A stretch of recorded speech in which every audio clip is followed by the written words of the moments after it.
Hello students, today in this lecture I will discuss with you the concept of diffraction, then the single slit experiment. In the single slit experiment, students, we are going to obtain the diffraction pattern, okay, on the screen, which is almost we can say it is the pattern of alternate bright and the dark bands obtained on the screen, but the intensity of light in the bright bands, it decreases when one moves up the screen or down the screen from the position of the central bright band. Clear? तो यहां पर भी जैसे interference pattern के अंदर swans alternate bright band और dark band का pattern observe हुआ था, सिंगल स्लिट एक्सपेरिमेंट में भी बेटा alternate pattern of bright band dark band का ऑब्टेन होने वाला है. दोनों में डिफरेंस क्या था? इंटरफेरेंस पैटर्न में intensity of light in every bright band was same और डिफ्रेक्शन पैटर्न के अंदर इंटेंसिटी ऑफ लाइट बेटा डिक्रीज होती है with the order of the bright band. For example, central bright band के अंदर इंटेंसिटी ऑफ लाइट मैक्सिमम होगा, first bright band के अंदर इंटेंसिटी ऑफ लाइट उससे कम होगा, सेकंड के अंदर उससे कम होगा, थर्ड के अंदर उससे कम होगा, like that. So first of all I will discuss diffraction. Now what is this diffraction? बड़े ध्यान से देखिए बेटा.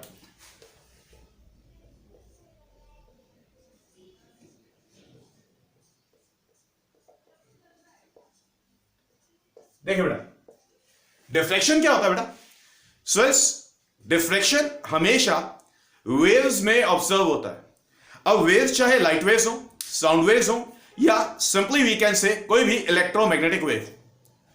स्विस जब कोई भी वेव किसी भी ऑब्स्टेकल से टकराती है तो वेव ऑब्स्टेकल के कॉर्नर से बेंड करती है. बात समझ आ गई? देखिए, लेट अस सपोज से let us suppose say it is the obstacle से A B, ओके. और बेटा यहां पर ये कोई भी एक प्लेन वेव फ्रंट है. let us suppose say it is the incident plane wave front.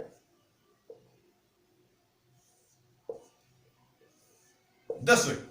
अब बेटा जब ये वेव फ्रंट इस ऑब्स्टेकल तक पहुंचेगा तो स्विस ये इतना पोर्शन ऑब्स्ट्रक्ट हो जाएगा. स्विस वेव फ्रंट का ये ऊपर वाला पार्ट, इतना पार्ट, और वेव फ्रंट का ये नीचे वाला पार्ट सिर्फ ये फॉरवर्ड डायरेक्शन में प्रोपेगेट करेगा. तो जब वेव फ्रंट स्विस इस ऑब्स्टेकल तक पहुंचेगा तो स्विस यहां पर ये जो सेकेंडरी वेवलेट्स होंगे, स्विस ध्यान से समझिए बेटा, ये हमने यहां पर 1/4 क्वाड्रेंट को कंसीडर किया, इस क्वाड्रेंट को कंसीडर किया, और यहां पर इस क्वाड्रेंट को कंसीडर किया. तो स्टूडेंट्स जो सेकेंडरी वेवलेट्स निकलेंगे बेटा, सेकेंडरी वेवलेट्स कुछ इस तरीके से निकले. बात समझ आ गई? इतना काम क्लियर है? तो स्टूडेंट्स ये जो सेकेंडरी वेवलेट्स निकल रहे हैं, जब ये वेव फ्रंट यहां पे पहुंचा, ये नीचे वाला पोर्शन और ये ऊपर वाला पोर्शन, तो स्टूडेंट्स इस वाले पॉइंट से जो वेवलेट्स निकलेंगे वो दिस वे, यहां से जो वेवलेट्स निकलेंगे कुछ ऐसे. तो हो क्या रहा है स्टूडेंट्स कि जब बेटा वेव ऑब्स्टेकल से टकराती है तो वेव फ्रंट का जो एक्सपोज्ड पोर्शन है, जो ऑब्स्ट्रक्ट हो गया, वो तो रुक जाएगा. ऊपर वाला सेक्शन और नीचे वाला सेक्शन, वहां से सेकेंडरी वेवलेट्स निकलेंगे, और ये secondary wavelets they are going to bend around the corners of the obstacle. तो स्टूडेंट्स ये जो सेकेंडरी वेवलेट्स, या simply in simple words we can say कि जो वेव्स हैं वो ऑब्स्टेकल के कॉर्नर्स से बेंड करती हुई दिखाई देंगी या बेंड करती हैं. तो स्टूडेंट्स ये जो फिनोमेना है of bending of the light waves, मैं लाइट वेव्स वर्ड यूज कर रहा हूं, वैसे डिफ्रेक्शन हर वेव में ऑब्जर्व होता है. डिपेंड करता है कि ऑब्स्टेकल का साइज क्या है और वेव का वेवलेंथ क्या है. अगर साइज ऑफ द ऑब्स्टेकल और वेवलेंथ इनका साइज कंपेरेबल हो, तो डिफ्रेक्शन स्विस बहुत ज्यादा होता है. और अगर साइज ऑफ द ऑब्स्टेकल छोटा है, वेवलेंथ बड़ा है, तो स्विस डिफ्रेक्शन तो होगा लेकिन काफी कम अमाउंट से बेंडिंग होगी around the corners of the obstacle. ये बात समझ आ गई? तो सबसे पहले आप नोट करें डिफ्रैक्शन क्या होता है। It is the phenomena of bending of the light waves around the corners of the obstacle. और फिर से स्टूडेंट्स ये जो डिफ्रैक्शन का कॉज है, ये जो डिफ्रैक्शन का कॉज है, ये फिर से स्टूडेंट्स हाइगन्स के पोस्टुलेट्स को यूज करके एक्सप्लेन किया जाएगा। जो एक्सपोज्ड पार्ट है वेवफ्रंट का वो रुक गया, ऑब्स्ट्रक्ट हो गया। जो अनएक्सपोज्ड पार्ट था वो आगे प्रोपेगेट करेगा। जब आगे प्रोपेगेट करेगा तो वहां पर डिफरेंट पॉइंट्स से जो सेकेंडरी वेव्स लेट्स निकलेंगे वो हर पॉसिबल डायरेक्शन में प्रोपेगेट करेंगे, जिसकी वजह से जो वेव्स हैं वो ऑब्स्टेकल के कॉर्नर से बेंड करती है। तो सिर्फ यहां पर ऑब्स्टेकल दिखाया है। अगर ऑब्स्टेकल की जगह कोई स्लिट होता, आप इसको कॉपी कर ले, तो ऑब्स्टेकल के केस में स्टूडेंट्स जो वेवफ्रंट आएगा, ये जो वेवफ्रंट है ये स्टूडेंट्स एक कन्वर्जिंग वेवफ्रंट होगा। बात समझ आ गई? कन्वर्जिंग वेवफ्रंट, क्योंकि लाइट रेस या light waves they are converging at a point. तो स्टूडेंट्स ये ऑब्स्टेकल के केस में है। It is in the case of obstacle. Obstacle की जगह अगर कोई स्लिट होता तब क्या होता, आप इसको कॉपी कर लें।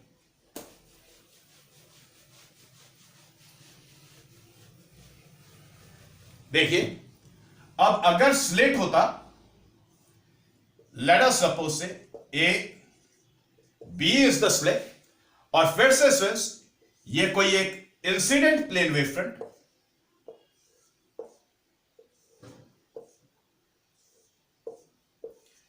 अब ध्यान से देखिए, सिर्फ ये इतना पोर्शन वेवफ्रंट का, ये इतना पोर्शन वेवफ्रंट का स्लिट के अंदर से पास करेगा, और ये ऊपर वाला जो सेक्शन है और ये नीचे वाला सेक्शन है ये ऑब्स्ट्रक्ट हो जाएगा। तो जब ये वेवफ्रंट स्लिट तक पहुंचेगा कुछ इस तरीके से, तो फिर से स्विच यहां पर सेकेंडरी वेवलाइट्स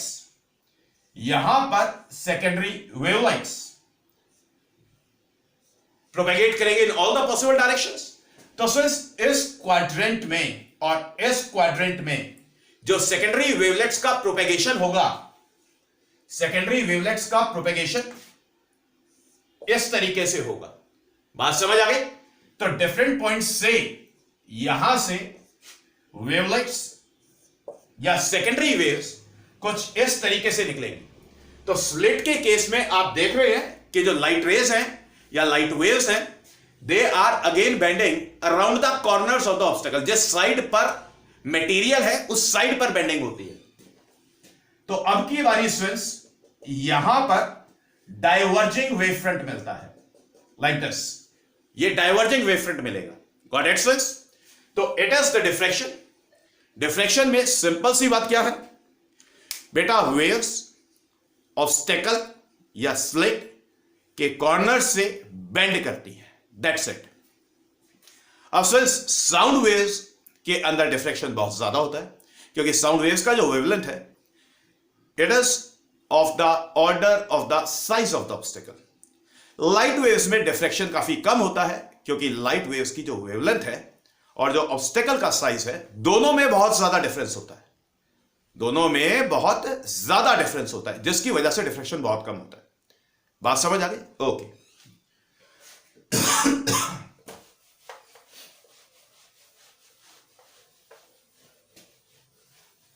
अब बात करेंगे सिंगल स्लिट एक्सपेरिमेंट की।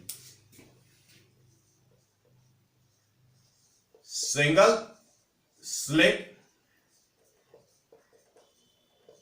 Experiment.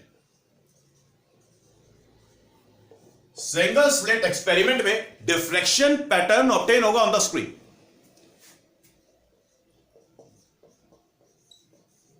Diffraction pattern is obtained on the screen. Okay, अब ध्यान से देखिए। Let us suppose say this A, B is the slit and the screen is placed in front of the slit. Let us suppose say the screen is located at the distance capital D from the slit अब यहां पर बड़े ध्यान से देखिए, this is the monochromatic source of light S, और ये जो monochromatic source of light S है, it is placed at the focus of the convex lens L1। तो बेटा सोर्स से जब लाइट वेव्स निकलेगी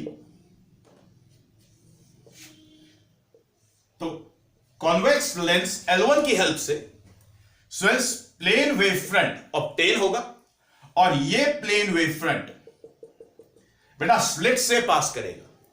तो वेव फ्रंट जब स्लिट से पास करेगा तो ये सिर्फ इतना सेक्शन स्लिट के अंदर से पास करेगा, ये ऊपर वाला सेक्शन और नीचे वाला सेक्शन ऑब्स्ट्रक्ट हो जाएगा। क्लियर? तो स्विस वेव फ्रंट का सिर्फ ये वाला सेक्शन कंसीडर करेंगे जो स्लिट के अंदर से पास हुआ। बात समझ आ गई? अब बड़े ध्यान से देखिए, स्विस सोर्स के बिल्कुल ठीक सामने, सोर्स के बिल्कुल ठीक सामने इट इज द पॉइंट से O on the screen. Clear? अब देखिए बेटा, इंसिडेंट वेव फ्रंट AB के हम दो इक्वल पार्ट्स करते हैं, ये अपर पार्ट है और ये लोअर पार्ट है। बेटा देखिए, पॉइंट A से जब लाइट वेव्स, पॉइंट A से लाइट वेव्स हमें स्क्रीन पर फोकस करनी है, हमें लाइट वेव्स को फोकस करना है at the different points on the screen, तो हम एक और कॉन्वेक्स लेंस यहां पर यूज करने वाले हैं। लेट अस सपोज से it is another convex lens से L2। अब बेटा इस लेंस L2 की हेल्प से हम स्क्रीन के डिफरेंट पॉइंट्स पे लाइट वेव्स को फोकस करेंगे। हम सबसे पहला पॉइंट O कंसीडर कर रहे हैं, and this point O is equi distant from this point A and this point से B। तो बेटा पॉइंट A से लाइट वेव्स निकल रही है, पॉइंट A से सेकेंडरी वेव्स निकल रही है, पॉइंट B से सेकेंडरी वेव्स निकल रही है। With the help of the lens L2, these light waves they are focused at the point O on the screen। अब आप बड़े ध्यान से देखिए, क्योंकि स्विस ये पॉइंट O, पॉइंट A और पॉइंट B दोनों से इक्वी डिस्टेंट है, तो A से जो लाइट वेव्स पॉइंट O तक पहुंचेंगी, B से जो लाइट वेव्स पॉइंट O तक पहुंचेंगी, उनके बीच में कोई पाथ डिफरेंस नहीं होगा। अब अगर उनके बीच में कोई पाथ डिफरेंस नहीं होगा तो जो सेकेंडरी वेव्स हैं वो कंस्ट्रक्टिवली इंटरफेयर करेंगी। बात समझ आ गई? ओके, उन सेकेंडरी वेव्स का सुपरपोजिशन इस तरीके से होगा कि एक वेव का क्रेस्ट दूसरी वेव के क्रेस्ट के ऊपर लाई करे या ट्रफ के ऊपर लाई करे। क्लियर? अब अगर ऐसा होता है, आपको इंटरफेरेंस पैटर्न में कराया था कि जब कंस्ट्रक्टिव इंटरफेरेंस होता है तो स्विस हमेशा ब्राइट बैंड फॉर्म होता है, इसलिए स्विस पॉइंट O पर ब्राइट बैंड फॉर्म हुआ, और इस ब्राइट बैंड को बोलते हैं सेंट्रल ब्राइट बैंड। क्या बोलते हैं इसको? Central bright band. तो पॉइंट O पर सेंट्रल ब्राइट बैंड फॉर्म हो रहा है। Correct students?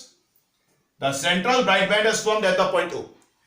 बड़ी सिंपल सी बात है, इंसिडेंट वेव फ्रंट के दो इक्वल पार्ट्स करे हैं, upper half lower half. Upper half में हमने पॉइंट A और लोअर हाफ में हमने करस्पॉन्डिंग पॉइंट B को कंसीडर किया है। पॉइंट O पॉइंट A और B से इक्वी डिस्टेंट है, तो जो सेकेंडरी वेव्स A और B से पॉइंट O तक पहुंचेंगी उनके बीच में कोई पाथ डिफरेंस नहीं होगा। तो स्विस जो वेव्स हैं जब सुपर इंपोज करेंगी तो कंस्ट्रक्टिवली सुपर इंपोज करेंगी, जिसकी वजह से ब्राइट बैंड फॉर्म होगा।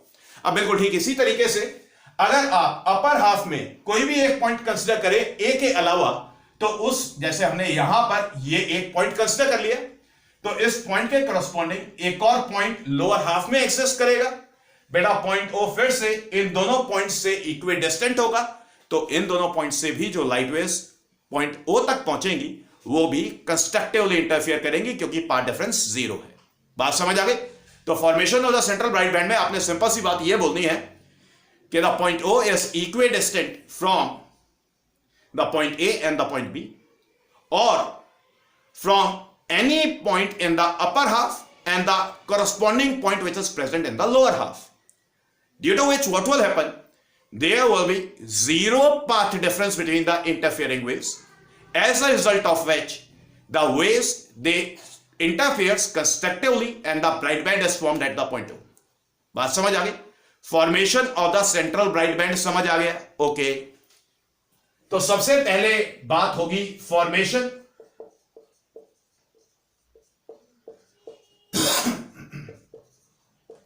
ऑफ सेंट्रल ब्राइट बैंड की।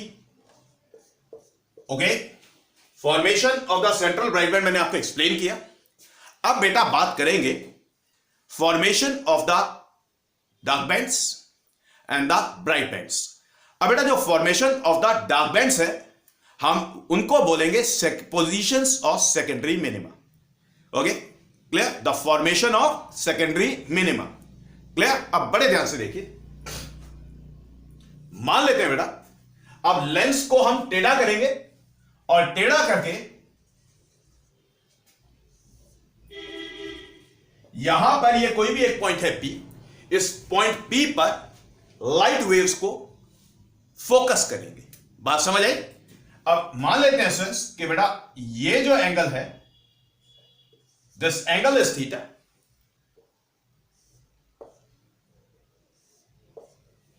so friends this angle is also equals to theta and this angle is also equals to theta.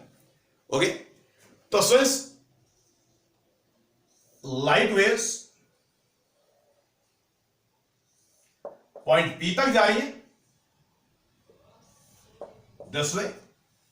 Okay, अब P पॉइंट पर हम formation of the secondary minima की बात करेंगे, मतलब formation of the dark bands की बात करेंगे। अब बड़े ध्यान से समझिए, देखिए पॉइंट A से लाइट वेव्स निकलती हैं, पॉइंट P तक पहुंचती हैं, कोई प्रॉब्लम नहीं है।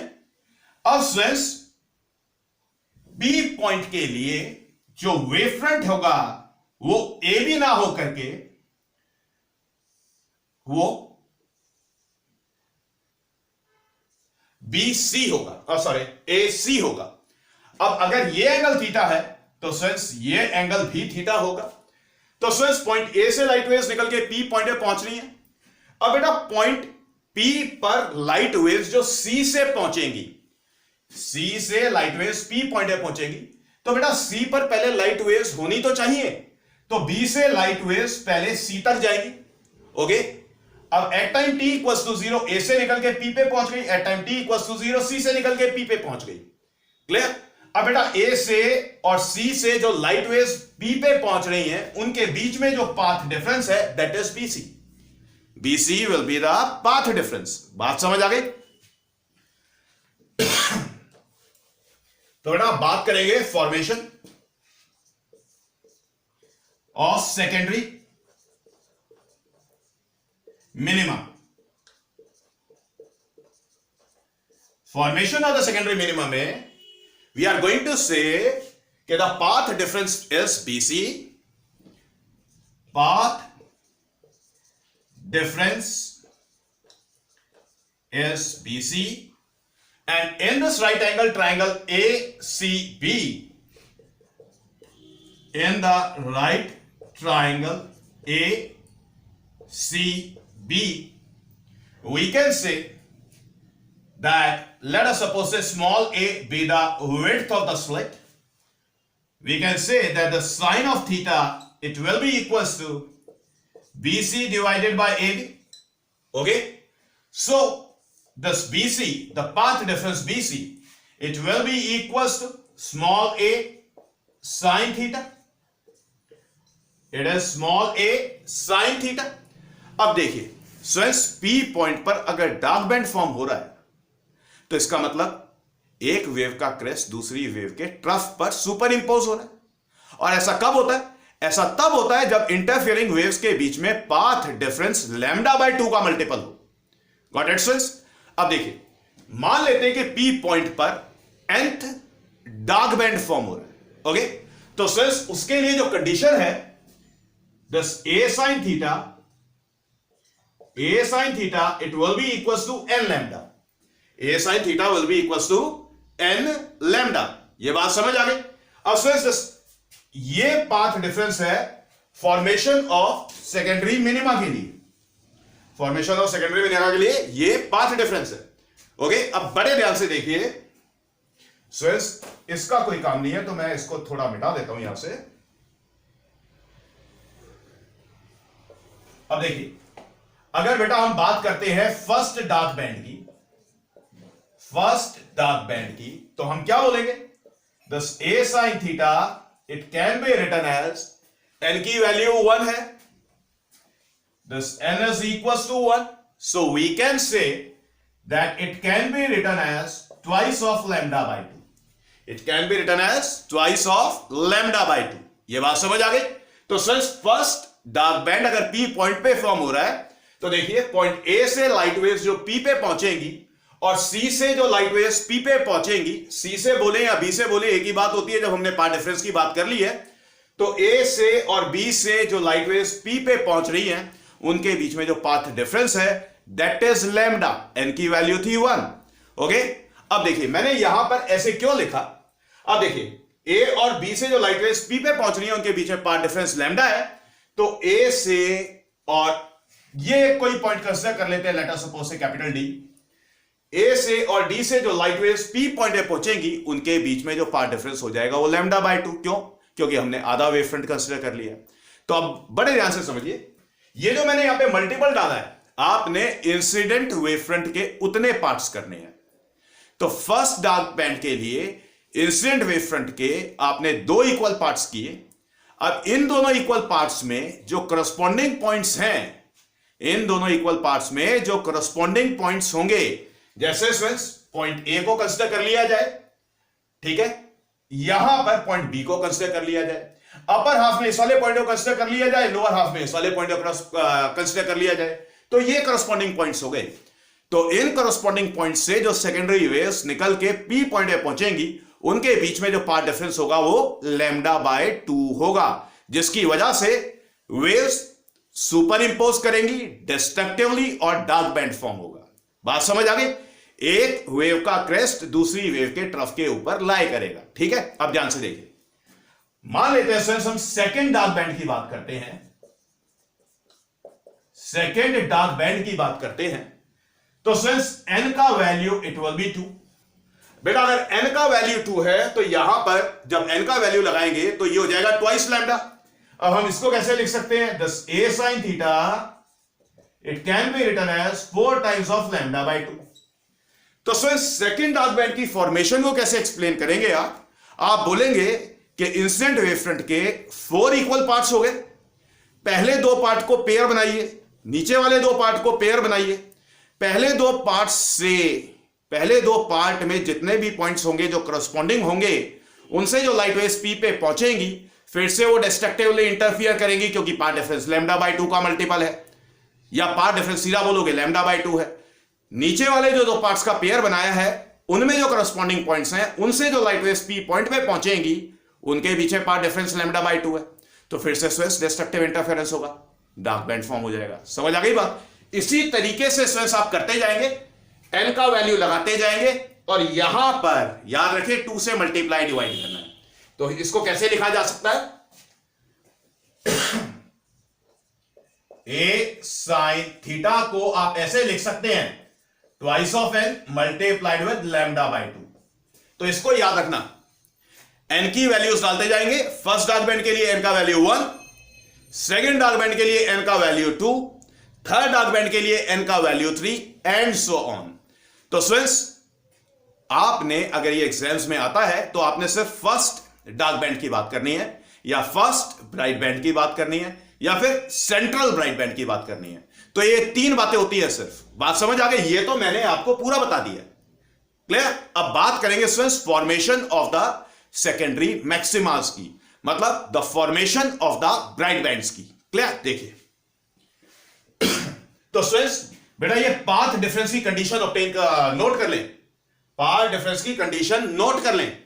सेकेंडरी मिनिमा के लिए path difference a sin theta, जो कि BC था, BC was a sin theta and this a sin theta was n lambda. Okay, इस n लैम्डा को आप इस फॉर्मेट में लिखेंगे, n लैम्डा को आप इस फॉर्मेट में लिखेंगे डार्क बैंड के लिए। ठीक है, ये आप डार्क बैंड्स के लिए लिख रहे हैं। क्लियर? ओके, तो तो मैं इसे वाइप ऑफ कर रहा हूं, आप एक बार कॉपी कर लें।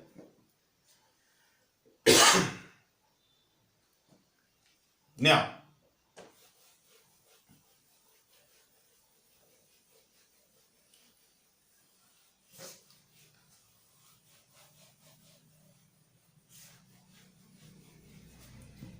अब ध्यान से देखिए, तीसरे नंबर पे बात करेंगे सेकेंडरी मैक्सिमास की।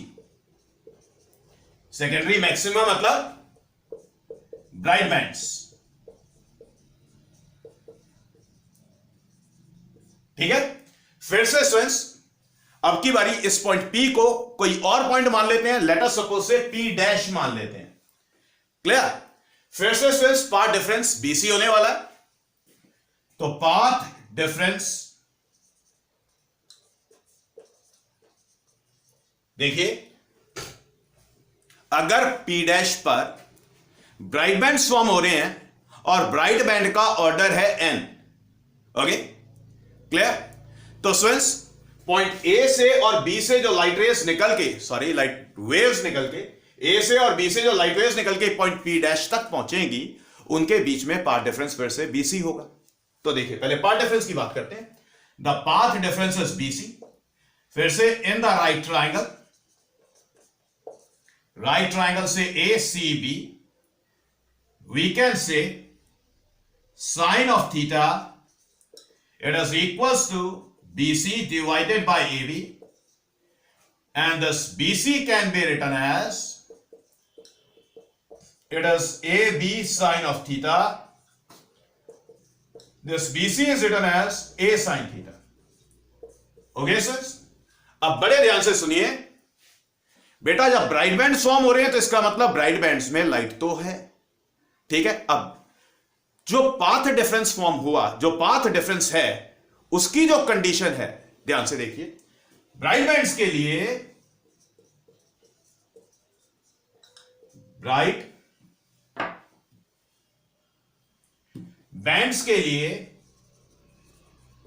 ये जो A साइन थीटा है, A साइन थीटा है, it is written as 2n+1 lambda by 2। इतना पाथ डिफरेंस होता है for the formation of the nth bright band at any other point say P dash on the screen. Clear? अब ध्यान से समझना, अगर बेटा फर्स्ट ब्राइट बैंड की बात होती है, अगर फर्स्ट ब्राइट बैंड की बात होती है तो n 1 के इक्वल होगा।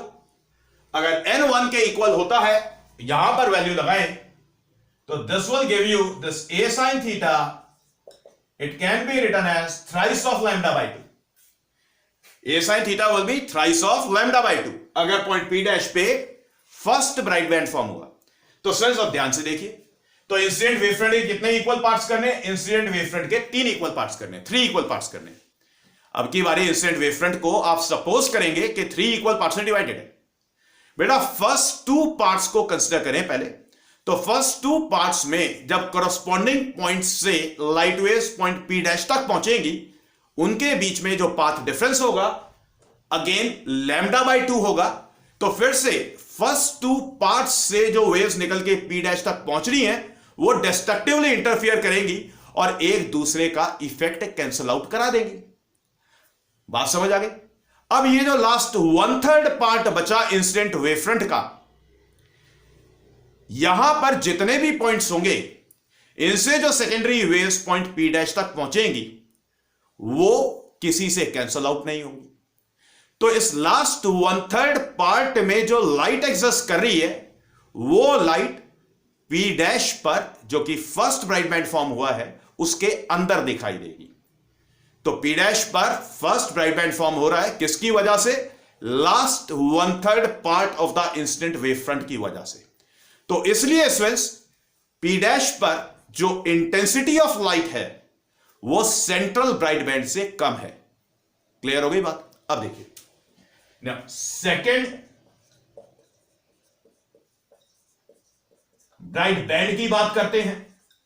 तो अगर सेकेंड ब्राइट बैंड की बात की जाए, तो स्टूडेंट्स, n का वैल्यू 2 हो जाएगा। अब अगर n का वैल्यू 2 हो गया, यहां पर प्लेस करेंगे तो students a sin theta it will be written as 5 times of say lambda by 2. a sin theta will be written as 5 times of lambda by 2.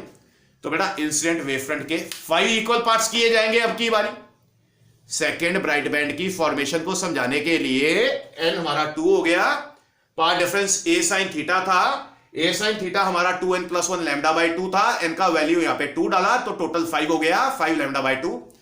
Incident wave front के 5 equal parts किए, first 2 parts को consider किया।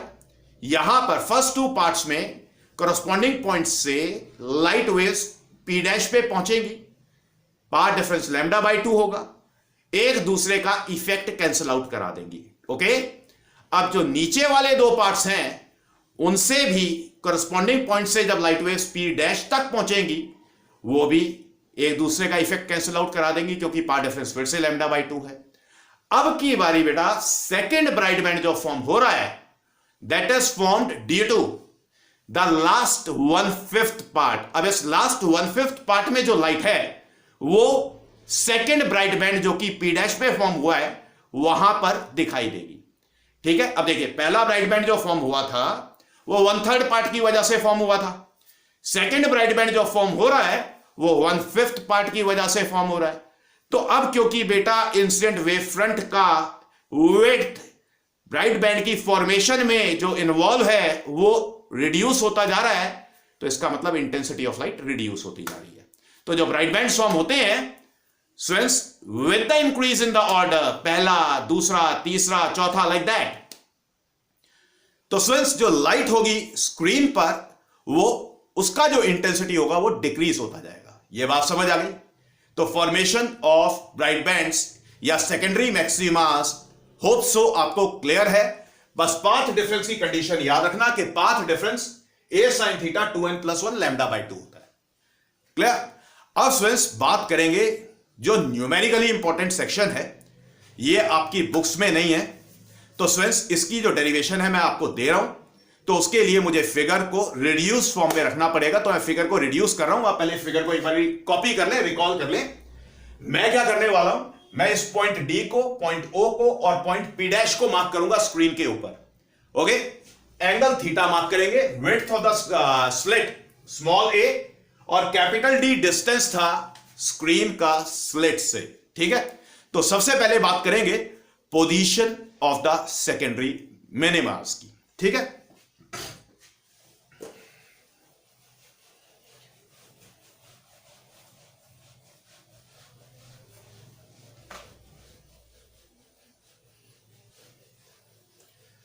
तो students अभी तक हमने formation of the central bright band discuss किया, formation of the secondary मिनिमास मतलब डार्क बैंड्स की फॉर्मेशन वो डिस्कस की, formation of the secondary maximas मतलब formation of the bright bands वो डिस्कस किया। 3 बातें हो चुकी हैं।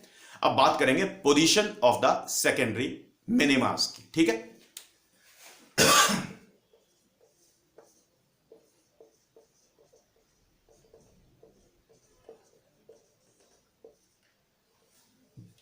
और बेटा ये न्यूमेरिकली इंपॉर्टेंट है, जो न्यूमेरिकल्स होंगे वो पोजीशंस पर या width of the central maximum पर है। पोजीशन ऑफ सेकेंडरी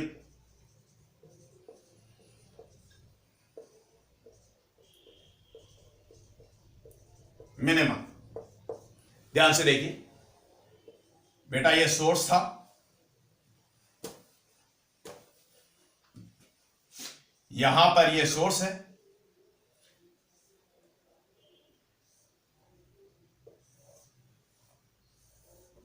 ये स्क्रीन है,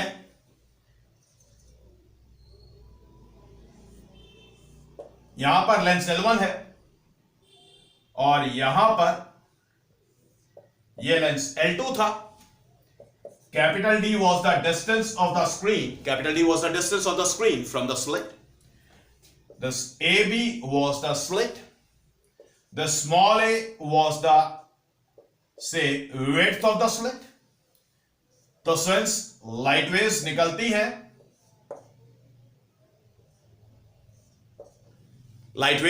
हैं, स्लिट तक जाती हैं। अब स्ट्रेस ज्यादा हॉचपॉच हो जाएगा, इसलिए मैं ज्यादा लाइट वेव्स मार्क नहीं कर रहा हूं। मान लेते हैं बेटा ये कोई एक पॉइंट था, लेट अस सपोज से P, जहां पर nth डार्क बैंड फॉर्म हुआ है। क्या हुआ है? nth डार्क बैंड फॉर्म हुआ है एट द पॉइंट P, और बेटा जो सेंट्रल ब्राइट बैंड है that was formed at the point O। Clear हो गई बात? तो स्ट्रेस इस nth डार्क बैंड की फॉर्मेशन को जरा लिख लें यहां, क्योंकि मुझे इसको मिटाना पड़ेगा। तो मान लेते हैं स्टूडेंट्स कि P पॉइंट पर जो nth डार्क बैंड फॉर्म हुआ है, it is form at the distance say yn from the position of the central bright band. ठीक है, अब देखिए let us suppose say students that this angle is equal to say theta. Now बेटा इस वाले point को हमने late us suppose से, चलिए ई मार्क कर लेते हैं, 2D हो जाएंगे नहीं तो students right angle triangle consider करेंगे EOP। मान लेते हैं nth dark band is formed at the point P. Okay? तो students in the right angle triangle से EOP, students tan of theta consider करते हैं। tan of theta will be yn। बेटा yn क्या है? yn is the distance of the nth dark band from the position of the central maximum, yn divided by capital D। so since this, चलिए अभी यहां पे tan theta लिखा रहने देते हैं। अब बेटा पाथ डिफरेंस का जो कंडीशन था, जो पाथ डिफरेंस का कंडीशन था, पाथ डिफरेंस हुआ करता था a sin theta which was equal to n lambda dark bands के लिए। तो सिंस यहां से साइन ऑफ थीटा कैलकुलेट करते हैं, sine of theta is equal to n lambda divided by small a। Let us suppose say इस equation को first बोलते हैं, इस इक्वेशन को सेकंड बोलते हैं। अब सिंस ये जो थीटा है, ये जो थीटा एंगल है, दिस थीटा इज स्मॉल। जब थीटा स्मॉल होता है, दिस थीटा इज स्मॉल, अगर थीटा छोटा होता है तो since tan of theta it is very similar to sine of theta. tan theta और साइन थीटा की वैल्यूज ऑलमोस्ट सिमिलर होती हैं, ऑलमोस्ट सेम होती हैं। So since we can now say, बेटा फिगर का काम हो गया, फिगर कॉपी कर लिया आपने, मुझे इसे मिटाना होगा। So we can say from the equation number first and the second, this yn by capital D, it will be equals to n lambda by small a. So since this yn is written as n lambda capital D by small a. Okay sis? तो ये बेटा nth dark band का position आ गया from the position of the central bright band, या यूं कहें कि nth dark band का डिस्टेंस आ गया from the point O on the screen। ठीक है, पॉइंट O पे सेंट्रल ब्राइट बैंड फॉर्म हुआ था, P पे nth डार्क बैंड फॉर्म हो रहा है। ठीक है, अब ध्यान से समझना, न्यूमेरिकल्स में इस एक्सप्रेशन को यूज किया जाएगा। When this n is equals to 1, तो सिंस y1 देखिए, y1 आएगा lambda D by small a। Okay, when this n is equals to 2, n equals to 2 का मतलब सेकेंड डार्क बैंड की पोजीशन, तो सिंस y2 निकल करके आएगा it is twice of lambda capital D bye small a। ठीक है, इसी तरीके से जब आप आगे जाएंगे, when n is equals to n minus 1, when n is equals to n minus 1, तो yn minus 1 होगा, it will be n minus 1 multiplied with lambda capital D by small a। Got it friends?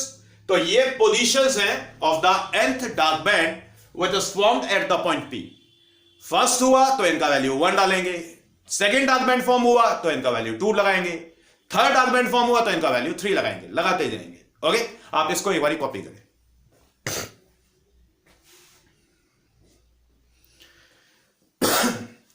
अब students हमारे पास ये 4 बातें हो गई हैं।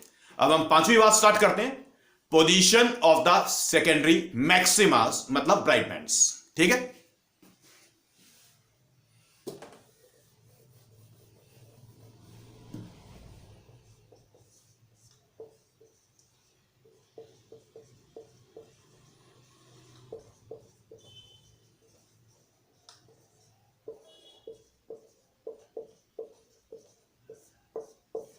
Position of secondary maximas. Secondary maximas की पोजीशन के लिए स्टूडेंट्स हम फिर से बोलते हैं कि let us suppose say we are having any point say P dash on the screen, okay, और पॉइंट P डैश पर nth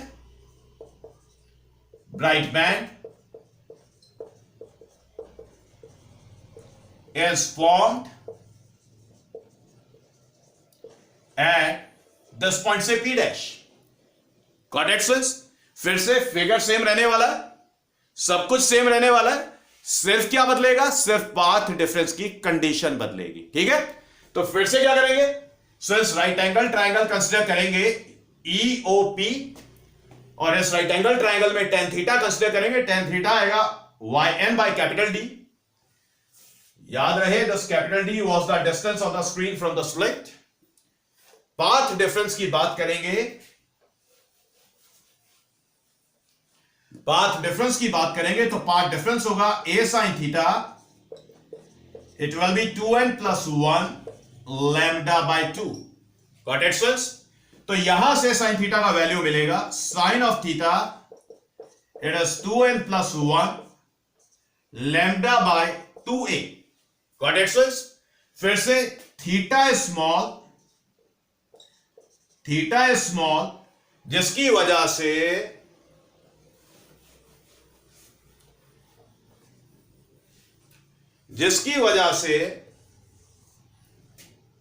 स्टूडेंट्स ये वाली क्वेश्चन सेकंड कर लें आप, जिसकी वजह से sin theta will be very similar to tan theta.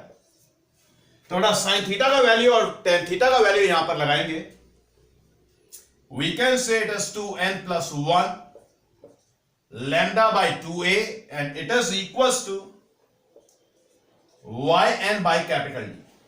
तो यहां से हमें yn का वैल्यू मिलेगा, so this yn is written as 2n plus 1 lambda capital D by 2a।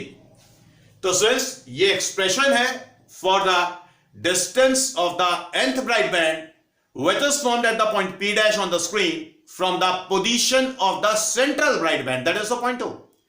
बात समझ आ गई? अब फिर से स्टूडेंट्स n की वैल्यू लगाते जाएंगे और पोजीशंस कैलकुलेट करते जाएंगे। When this n is equals to 1, बेटा जब n 1 है तो हम position of the first bright band की बात कर रहे हैं, तो n 1 है तो y1 का जो वैल्यू आएगा that will be 3/2 of lambda capital D by small a। Okay students, n का वैल्यू 1 3/2a, ये सिंपल सी बात समझ आ गई। When this n is equals to 2, that means we are talking about the position of the second bright band। So since y2 it can be written as 2 to 4 1 5, it will be 5/2 lambda capital D by small a। इसी तरीके से चलते जाएंगे, when this n is equals to say n minus 1, यहां पर n minus 1 लगाएंगे, so yn minus 1 is written as it is twice of say n minus 1 plus 1 lambda capital D divided by 2a। बात समझ आ गई?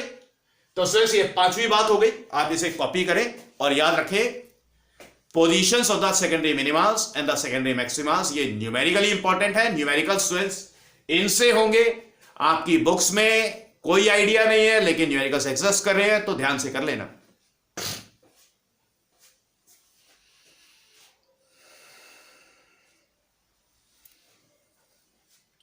अब बेटा last बात, अब हमें निकालना है बेटा width of the central bright band. बात समझ आ गई?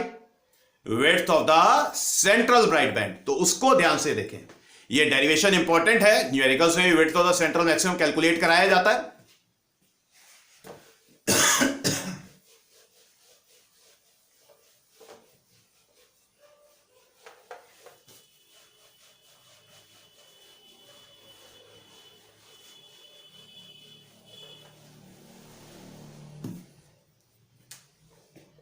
Sixth, width of central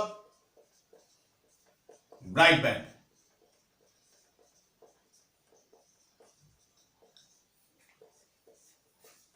Width of the central bright band. दोबारा से figure, let us suppose this AB is the slit. यहां पर सोर्स, बेटा मैं लेंसेज मार्क नहीं कर रहा हूं, and let us suppose say ये screen which is located at the distance say capital D from the slit. मान लेते हैं small a is the width of the slit say AB. Source से light waves निकलती हैं, point O पर central bright band का position था। तो बेटा हमें width of the central bright band निकालना है, ठीक है। Width of the central bright band निकालने के लिए हम कंसीडर करेंगे position of the first dark band on the either side of the point O। तो पॉइंट O से ऊपर up the screen, point O से नीचे डाउन द स्क्रीन। बेटा up the screen first dark band form हुआ था, down the screen भी first dark band form हुआ था। अब ध्यान से देखिए, let us suppose it is the point say E and let us suppose the first dark band is formed at the point say F on the screen, clear। और students first dark band का जो distance है जो कि F point पे form हुआ है from the point O, it is suppose से Y। अब बेटा देखिए, फर्स्ट डार्क बैंड अगर F पॉइंट पर फॉर्म हुआ अप द स्क्रीन, तो एग्जैक्टली इतने ही डिस्टेंस Y पर फर्स्ट डार्क बैंड फॉर्म होगा एट द पॉइंट से F dash which is down the screen. तो ये वाला डिस्टेंस भी Y होगा। अब समझिए width of the central bright band क्या होगा। बेटा फर्स्ट डार्क बैंड का position up the screen, first dark band का पोजीशन डाउन द स्क्रीन। तो बेटा दोनों डार्क बैंड्स के बीच में ये जो है F डैश, ये जो F डैश है, it is the width of the central bright band. Central bright band इस F डैश के बीच में स्प्रेड होगा और लाइट F डैश के बीच में एग्जिस्ट करेगी। जो लाइट F डैश के बीच में एग्जिस्ट करेगी वो लाइट सेंट्रल ब्राइट बैंड में एग्जिस्ट कर रही है। तो सेंट्रल ब्राइट बैंड का जो विड्थ है that is simply equals to twice of Y। Okay, तो आप लिखें let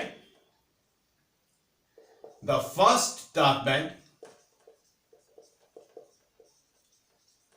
is formed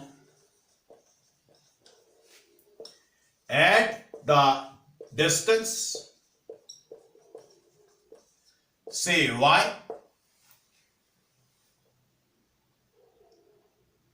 on the either side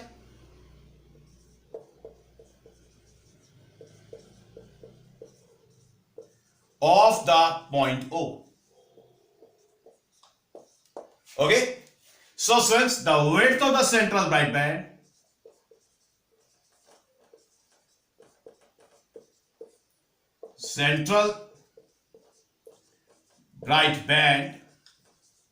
it will be equals to, let us suppose say it is alpha से denote कर रहे हैं, and this alpha it will be equals to twice of Y. So I am saying that this alpha is equals to twice of Y. तो अगर हम Y का value obtain करें और यहां पर प्लेस करें तो हमें width of the central bright band मिलेगा। Now in the right triangle, बेटा राइट ट्राइंगल कंसीडर करें, से EOF। स्टूडेंट्स जैसे अभी हमने पोजीशंस कैलकुलेट की थी nth डार्क बैंड की, बिल्कुल वही फॉर्मेट, n का वैल्यू 1 रहेगा। सो tan of theta it will be equals to Y by capital D and the path difference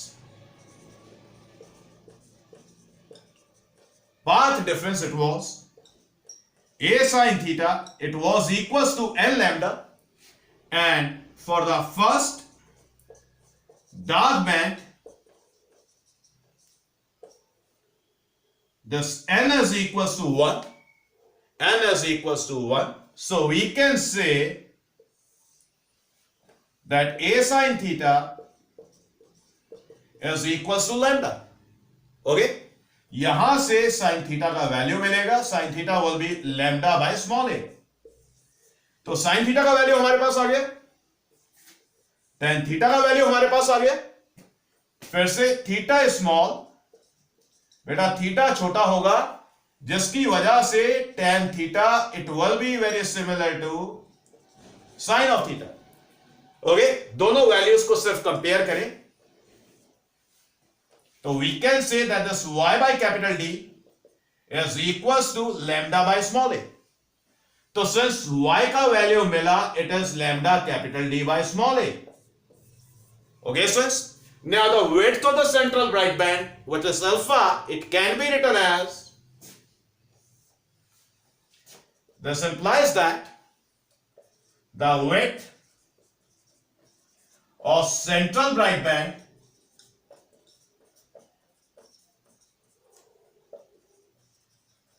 it can be written as this alpha was twice of y. बेटा और ये वाला y का value यहां पर paste करेंगे हम. So this alpha is written as twice of this alpha is written as twice of lambda capital D by small a. तो बेटा ये width of the central bright band कितना होता है? It is twice of lambda capital D by small a. Got it, students? अब ध्यान से समझिए, अगर बेटा वेवलेंथ चेंज होता है तो width of the central bright band change होता है. विबग्योर में, विजिबल लाइट में रेड कलर की वेवलेंथ सबसे ज्यादा है, तो इसलिए स्टूडेंट्स जब रेड लाइट यूज होती है तो जो सेंट्रल ब्राइट बैंड फॉर्म होगा उसकी जो विड्थ होगी that is maximum. Violet light का वेवलेंथ मिनिमम होता है. अगर बेटा वॉयलेट लाइट यूज होता है एज अ सोर्स तो जो width of the central bright band होगा वो कम होगा. बात समझ आ गई? क्लियर? तो students width of the central bright band in total हमारी 6 बातें डिस्कस हो गई है. तो डिफ्रैक्शन पैटर्न में सिर्फ ये 6 बातें एग्जिस्ट करती थी, ये सारी मैंने आपके साथ डिस्कस कर ली है. And this is all for today. आप ये जो बोर्ड पर लिखा हुआ है इसको कॉपी कर लें.